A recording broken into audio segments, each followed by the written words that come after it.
Сәлем достар, каналға қош келдіңіздер. Бүгін мен Геннадий Головкиннің өмірі мен жекпе-жектері туралы қызықты деректерді назарларыңызға ұсынамын. Геннадий Головкин 1982 жылы 8 сәуірде Қарағандыда дүниеге келді. Әкесі Геннадий Иванович кенші болған. Анасы Елизавета Сергеевна химиялық зертханада лаборант болып жұмыс істеген. Геннадий егіздің сыңары, Максим екеуі үйдің кенжесі.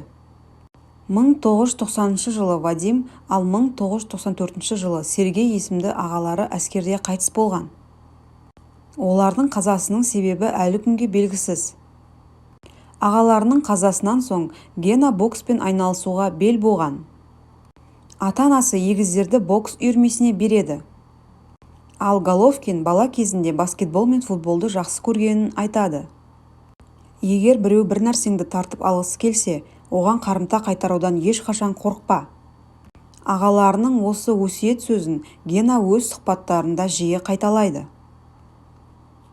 Геннадий 90 жылдардың басында ең қауіпті аудан болған Қарағандыға қарасты Майқұдықта дүниеге келді. Спортшы балалық шағын біздің бала кезімізде төбелес деген әр күннің бір бөлігі секілді қалыпты жағдай болатын деп еске алады. Кішкентай Генаның сүйікті үй жануары неміс овчаркасы Грей болған. Генаның егізі Максим де жастар арасындағы бокстан чемпион атанды. Тіпті Афинадағы олимпиадаға жолдама алуға мүмкіндігі болыпты. Бірақ ол одан бас тартқан. Себебі рингте Генаға қарсы шыққысы келмеді. Геннадий Қарағандыдағы номер 65 орта мектепте оқыған. Ол биология мен медицинаға ерекше көңіл бөлген сыныпта білім алды. Головкин кәсіби бокста 40 рет жұдырық түйістіріп, оның 38-інде жеңіске жеткен. 34 жекпе-жекте қарсыласын нокаутқа түсірді. Өзі ешқашан нокаутқа түсіп көрмеді. Афина олимпиадасында Головкин 69 келі салмақта өнер көрсетуі тиіс болатын. Бірақ одан ауыр салмаққа өтіп, өз жолын орта салмақтағы Бақтияр Артаевқа берген. Осындай ұтымды шешімнің арқасында Артаев олимпиада чемпионы атанды. Ал Головкин шешуші кезеңде ресейлік боксшыдан жеңілді. Алайда көрермен бұл нәтижемен келіспей арты дауға ұласты. Әділетсіздікке шыдамаған Головкин 2005 жылы кәсіби боксқа кетті. Ол әуесқой бокста соңғы рет әлем чемпионатында мысырлық Мухаммед Хикаламен жұдырық түйістірген еді.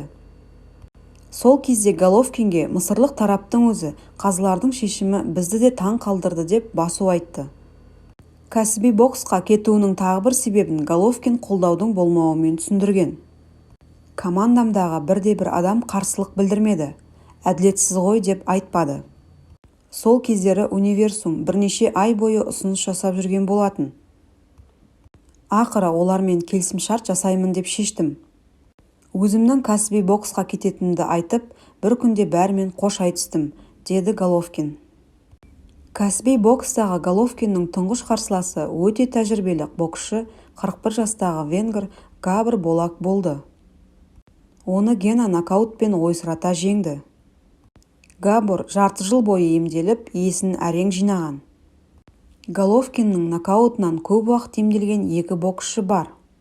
Бірі аргентиналық Хорхе Ариэль Гарсия, екіншісі ресейлік Михаил Макаров.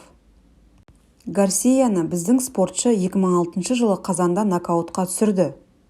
Бұдан кейін ол 2011 жылдың қарашасында ғана рингке көтерілген. Ал Макаров Ресей боксында жарқырап жанып келе жатқан жұлдыз болатын. Шаршы алаңда 10 кездесу өткізіп, бірде-бір рет жеңіліп көрмеген. Оны Гена екінші раундта сұлатқан. Ол 3,5 жыл бойы спортта төбе көрсете алмады. 2010 жылы Геннадий келісімшарт жасасқан универсум неміс промоутерлік компаниясын сотқа беріп, ақш-қа көшіп кетеді. Сотта боксшы жеңіске жетті. Жаттықтырушысы Абель Санческе дейін Головкин 2 ай Фредди Роучтың залында жаттығады. 2007 жылы Санчес өзінің гаражынан спортзал жасайды. Ол қазіргі Биг Бэя енетін үлкен спорттық кешенге айналады. 2013 жылы Головкин 7 ай бойы осы Биг Бэя кешенінен шықпай жаттықты. Кешен тауға жақын жерде орналасқан, жаттығу үшін аса ыңғайлы. Биг Бея кешенінде Головкин Сауль Альварес және Сергей Ковалевпен спарринг өткізіп екеуін де жеңді. 2014 жылы Головкин Бродвейде Рокки мюзикліне түсті. 72 жастағы америкалық жазушы Томас Хаусер бокс туралы әрдайым қорған деген кітабында Головкинге де тоқталады. Туындыда Эрл Спенс, Кит Турман, Геннадий Головкин, Сауль Альварес, Майки Гарсия, Мигель Котто сынды боксшылардың есімі кездеседі. Головкиннің екінші сүйікті спорты футбол. Бала кезінде ол боксшы, футболшы немесе өрт сөндіруші болуды армандаған. Балалар командасында Головкин үнемі шабуылдаушы болып, гол соққан. Ол Шахтер стадионындағы футбол үйірмесіне де қатысқан. Головкиннің ең сүйікті командасы Реал, ал ұнататын футболшысы Криштиану Рональду. 2014 жылы Головкин GGG тауар белгісін патенттеп алды. Христиан православ дінін ұстанады. Ол аптасына кем дегенде 3 рет жаттығады. Оның алғашқы жаттығуы таңғы 7-тен басталады. Головкин арнайы диета сақтамайды. Бірақ қант, май және газы сусын мүлдем ішпейді. Спортшының өзі ет пен балықты жақсы көретінін айтады. Күніне 4 рет тамақтанады. Геннадий 2007 жылдың 7 шілдесінде отау көтерді. Геннадийдің әйелі Алина Головкинаның 2 жоғары білімі бар.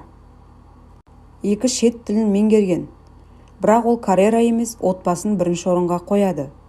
2009 жылы ұлы Вадим дүниеге келді. Оның есімін спортшы марқұм ағасының құрметіне қойған. 2017 жылы 16 қыркүйекте Головкин мексикалық Сауль Альвареспен рингке шығып, 12 раунд өткізді. Кездесу тең есеппен аяқталды. 2018 жылы ақпанда Головкин бокстағы аңыз адам сыйлығының иегері атанды. Достар, әзірге осы. Головкин туралы қызықты мәліметтермен алдағы уақытта әлде бөлсемін. Каналға тіркеліп, лайк басып, қолдап кетіңіздер.